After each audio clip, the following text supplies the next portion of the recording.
অনেক দিন পর আবার চলে এসেছি একটা গাছকৌটোর পেন্টিং নিয়ে।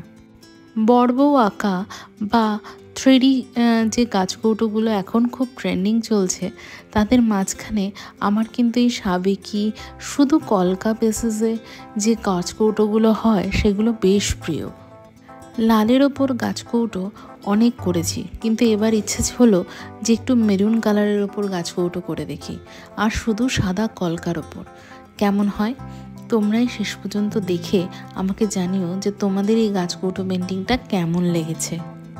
আসলে এই গাছকৌটোটা যে দিদিটা অর্ডার করেছে সে চেয়েছিল একটা সাধারণ সাবেকি গাছকৌটো, আর ডিজাইনটা ছেড়েছিল পুরোপুরি আমার ওপর।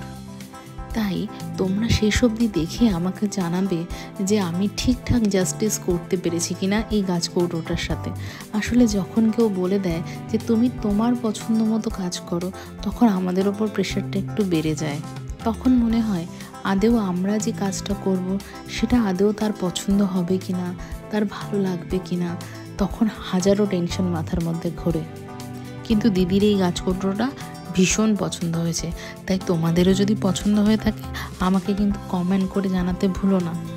আর তোমরা যারা আমাকে এতটা বিশ্বাস করে, এতটা ভরসা করে আমাকে নিজের মতো কাজ করার সুযোগ করে দাও, তাদের কাছে আমি চিরকৃতজ্ঞ হয়ে থাকবো। কারণ তোমরা যদি আমার এই কাজের ওপর এতটা ভরসা না রাখতে, তাহলে হয়তো আমার এত দূর এগোনো পসিবলই হতো না। কলকার শেষে আমার মনে হয়েছিল এই ছোটো ছোটো কাটা পুঁথিগুলো যদি আমি লাগিয়ে দিই গাছকৌটোর ওপর, তাহলে লুকটা আরও এনহ্যান্স হয়ে যাবে।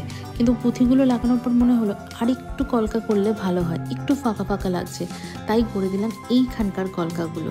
আর এইটা হচ্ছে আমার গাছকৌটোর ফাইনাল লুক।